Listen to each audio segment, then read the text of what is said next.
कर्नाटक में बीजेपी का राज्यव्यापी प्रदर्शन। कर्नाटक भाजपा ने 17 जुलाई को बिदादी टाउनशिप परियोजना के विरोध में राज्यव्यापी प्रदर्शन का ऐलान किया है। किसानों पर दर्ज मामलों की वापसी और परियोजना रद्द करने की मांग की गई है। बेंगलुरु में फ्रीडम पार्क में भाजपा विधायक, सांसद और वरिष्ठ नेता धरना देंगे। भाजपा जेडीएस ने मानसून सत्र में किसानों के मुद्दे पर सरकार को घेरने की रणनीति बनाई है। भाजपा ने राज्य सरकार पर किसानों की अनदेखी और रियल एस्टेट हितों को बढ़ावा देने का आरोप लगाया है।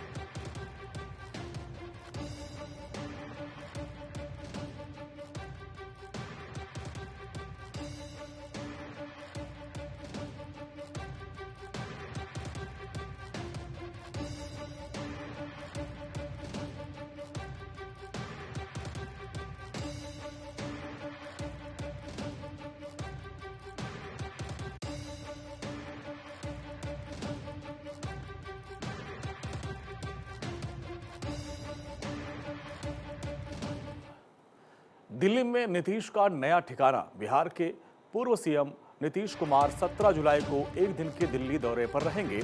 वो नए सरकारी आवास 9 सुनहरी बाग रोड में गृह प्रवेश की पूजा करेंगे। पूजा के लिए विशेष विमान से दिल्ली आएंगे और उसी दिन पटना लौट जाएंगे। टाइप 8 श्रेणी का ये सरकारी बंगला अत्याधुनिक सुविधाओं से सुसज्जित है। दिल्ली में उनकी सुरक्षा की जिम्मेदारी सीआरपीएफ संभालेगी। उन्हें Z+ सुरक्षा मिलेगी। दिल्ली में स्थायी आवास बनने के बाद राष्ट्रीय राजनीति और बिहार से जुड़े सियासी समीकरणों में सक्रियता बढ़ने की चर्चा तेज।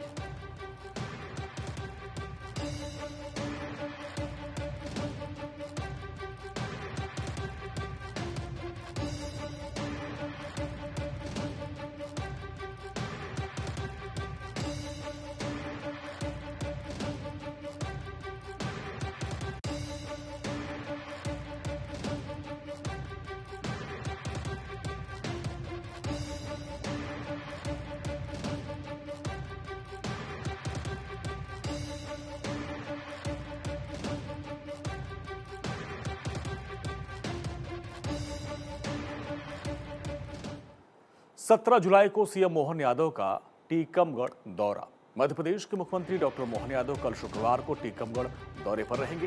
प्रस्तावित दौरे को लेकर जिला प्रशासन ने सभी तैयारियां पूरी कर ली हैं। मुख्यमंत्री टीकमगढ़ रेलवे स्टेशन समेत विभिन्न विकास कार्यों का लोकार्पण करेंगे। टीकमगढ़ रेलवे स्टेशन को अमृत भारत स्टेशन योजना के तहत मॉडल स्टेशन के तौर पर विकसित किया गया है। रेलवे स्टेशन भवन को लाल पत्थरों से आकर्षक स्वरूप दिया गया है। यहाँ फुट ओवरब्रिज, नया वेटिंग रूम और लिफ्ट जैसी आधुनिक सुविधाएं विकसित की गई हैं, जिनका मुख्यमंत्री लोकार्पण करेंगे।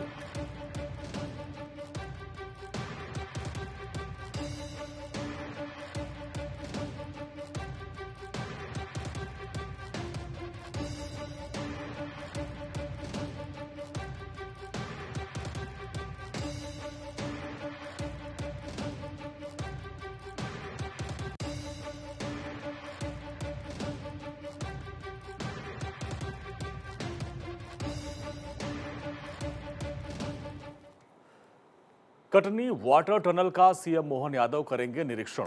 मध्य प्रदेश ने विकास की दिशा में एक और ऐतिहासिक उपलब्धि हासिल कर ली है। कटनी जिले के सलीमनाबाद में 17 साल की लंबी मेहनत के बाद भारत की सबसे लंबी सिंचाई वाटर टनल बनकर तैयार हो गई है। विंध्य पर्वत को चीरकर बनाई गई ये करीब 11.95 किलोमीटर लंबी सुरंग अब नर्मदा का पानी बिना किसी पंप के प्राकृतिक ढलान के सहारे 6 जिलों तक पहुंचाएगी। इस परियोजना के शुरू होने से हजारों किसानों और लाखों लोगों की जिंदगी में बड़ा बदलाव आने की उम्मीद है। करीब 17 वर्षों के इंजीनियरों और मजदूरों ने लगातार कठिन परिस्थितियों में काम किया। विंध्याचल की कठोर चट्टानों को काटते हुए इस सुरंग को तैयार किया। इस परियोजना से जबलपुर, कटनी, मैहर, सतना, रीवा और पन्ना जिलों के लगभग 1450 गांव तक सिंचाई के लिए पानी पहुंचेगा। करीब 2.45 लाख हेक्टेयर कृषि भूमि को इससे फायदा मिलेगा।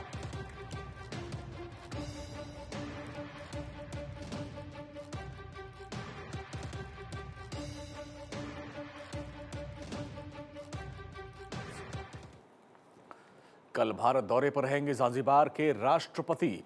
ज़ांज़िबार के राष्ट्रपति हुसैन अली ब्रुनई 17 से 20 जुलाई तक भारत की आधिकारिक यात्रा पर रहेंगे। और दौरे के दौरान विदेश मंत्री एस जयशंकर और उपराष्ट्रपति सीपी राधाकृष्णन से मुलाकात करेंगे। राष्ट्रपति मिनवई राजघाट जाकर महात्मा गांधी को श्रद्धांजलि भी अर्पित करेंगे।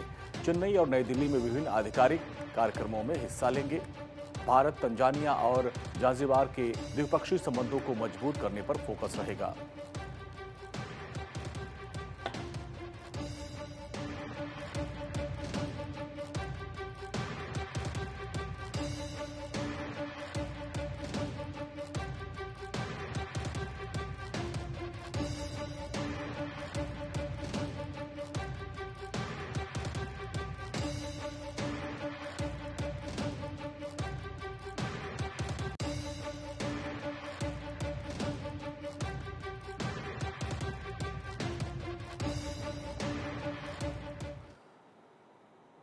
हरेला पर्व पर सीएम धामी का हरित उत्तराखंड संकल्प।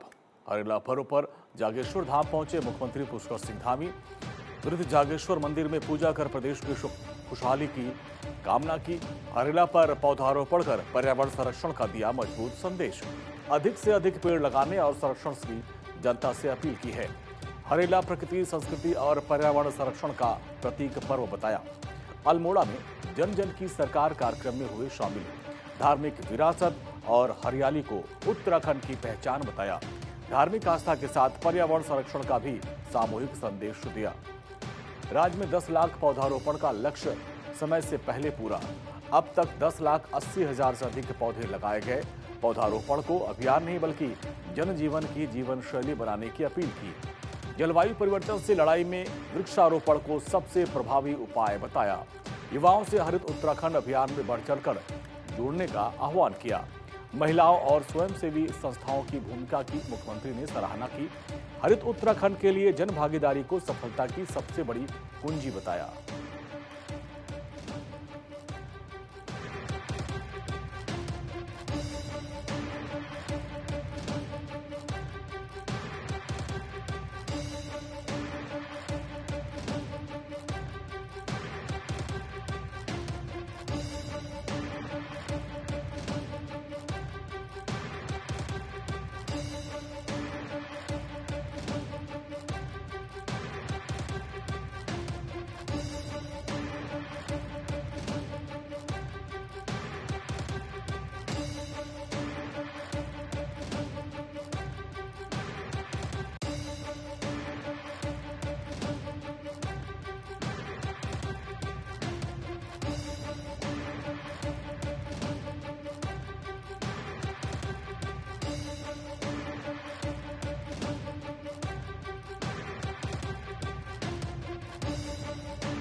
हिमंत सरकार लाएगी पर्यटन का 5 साल का मास्टर प्लान। असम में 5 साल का टूरिज्म मास्टर प्लान लाएगी राज्य सरकार। पिछले 10 वर्षों में 6 करोड़ पर्यटक पहुंचे असम। ग्रामीण पर्यटन को नई पहचान देने पर सरकार का फोकस। स्थानीय युवाओं के लिए रोजगार के लिए नए अवसर होंगे तैयार। टिकाऊ विकास को मास्टर प्लान का मुख्य आधार बनाया जाएगा। कम चर्चित पर्यटन स्थल को मिलेगा विशेष बढ़ावा। पर्यटन सुविधाओं को आधुनिक और बेहतर बनाया जाएगा। स्थानीय समुदाय की भागीदारी बढ़ाने पर रहेगा विशेष जोर। प्राकृतिक सुंदरता और वन्य जीवों का होगा व्यापक प्रचार। सांस्कृतिक विरासत और आध्यात्मिक स्थलों को मिलेगा बढ़ावा। देश और विदेश के पर्यटकों को आकर्षित करने की तैयारी है। बेहतर कनेक्टिविटी से पर्यटन क्षेत्र को मिलेगी नई गति। त्योहारों और सांस्कृतिक आयोजनों को मिलेगा प्रोत्साहन। पर्यटन से ग्रामीण अर्थव्यवस्था को मिलेगी नई मजबूती। पूर्वोत्तर के प्रमुख पर्यटन केंद्र के रूप में उभरेगा असम।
सीएम डॉक्टर मोहन यादव ने निवेशकों को किया निवेश के लिए आमंत्रित।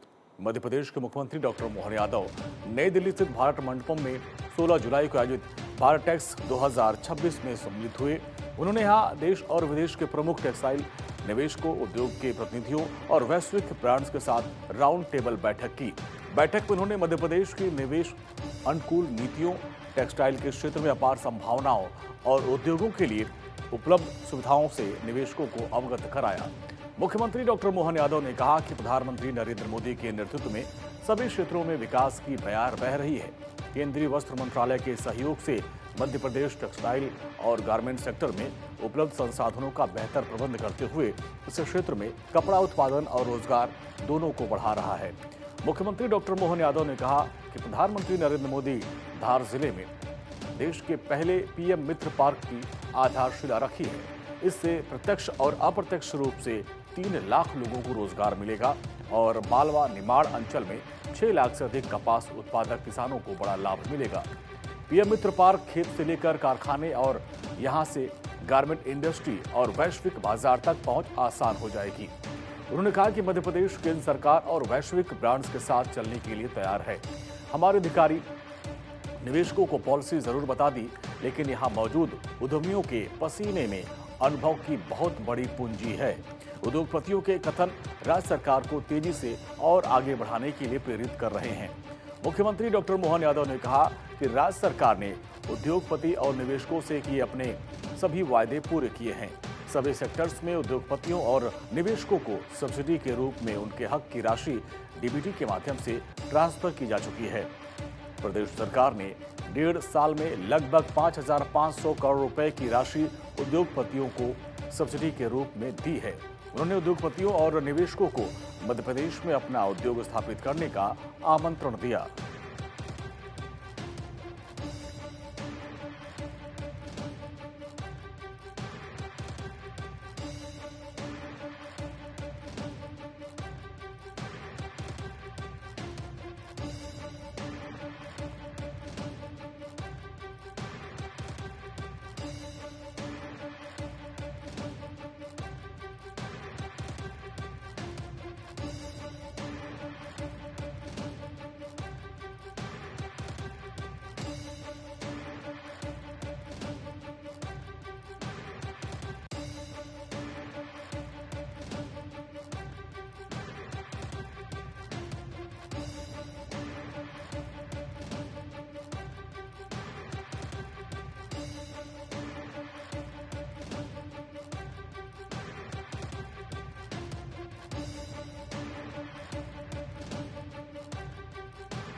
दिल्ली में कल अमित शाह शब्द कीर्तन कार्यक्रम में होंगे शामिल। कल नई दिल्ली में सरदार तेजा सिंह समुद्री जी की 100वीं पुण्यतिथि कार्यक्रम का आयोजन होगा। गृहमंत्री अमित शाह गुरुद्वारा श्री रकाब सिंह साहिब में शब्द कीर्तन कार्यक्रम में शामिल होंगे। गृहमंत्री अमित शाह शाम करीब 5:30 बजे शब्द कीर्तन कार्यक्रम में शामिल होने रकाब सिंह साहिब गुरुद्वारा जाएंगे।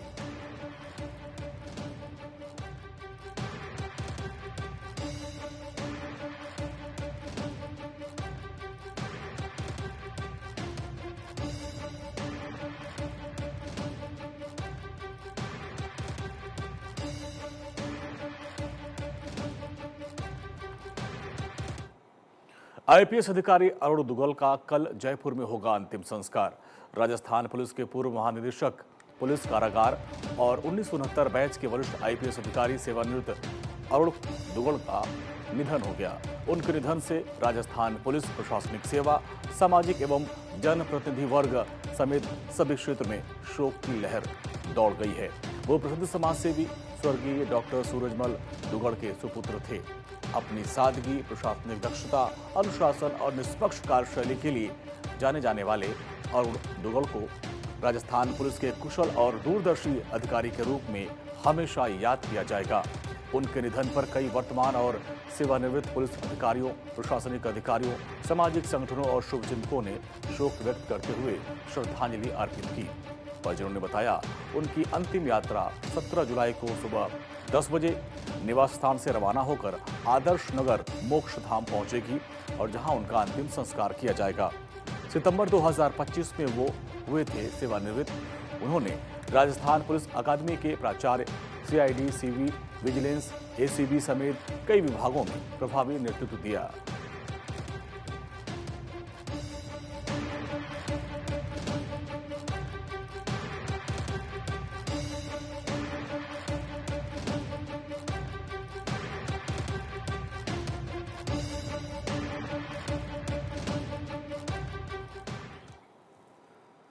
इजरायल में 17 जुलाई को भंग हो जाएगी संसद। इजरायली संसद सीनेट 17 जुलाई को भंग हो जाएगी और देश में आम चुनाव कानून के तहत सबसे आखिरी तय तारीख 17 अक्टूबर को होंगे। यदि ये चुनाव तय समय पर होते हैं तो बेंजामिन नेतन्याहू की सरकार 1973 के बाद पहली ऐसी सरकार बनेगी जिसने अपना 5 साल का कार्यकाल पूरा किया है। इजरायल के इतिहास में वर्ष 1988 के बाद ये पहली बार होगा जब आम चुनाव अपने बिल्कुल तय समय पर आयोजित किए जा रहे हैं। शुक्रवार को 25वीं संसद भंग होने और कार्यकाल समाप्त होने के बावजूद सांसद नई संसद के पहले सत्र के शुरू होने तक अपना काम जारी रखेंगे। नफ्ताली बेनेट श्यार लैपिड सरकार गिरने के बाद 29 दिसंबर 2022 को नेतन्याहू के नेतृत्व में इजरायल की 37वीं मौजूदा गठबंधन सरकार का गठन हुआ था।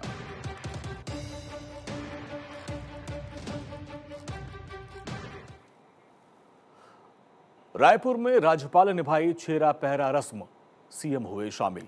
आषाढ़ शुक्ल द्वितीया को रायपुर के गायत्री नगर स्थित जगन्नाथ मंदिर में सुबह से हजारों श्रद्धालुओं की भीड़ के बीच भगवान जगन्नाथ की भव्य रथ यात्रा निकाली गई।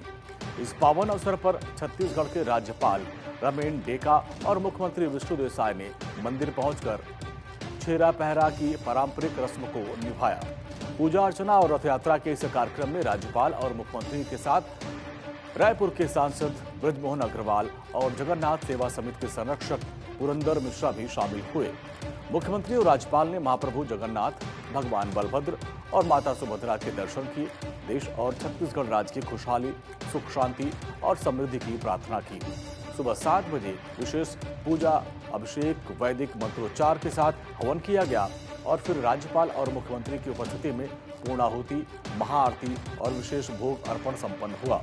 दोपहर 3 बजे गायत्रीनगर मंदिर परिसर से शुरू होकर रथ यात्रा बीटीआई मैदान और शंकर नगर मार्ग होते हुए जगन्नाथ चौक पहुंची और जिसके बाद भगवान ने मौसी घर यानी गुंडचा मंदिर में के लिए प्रस्थान किया।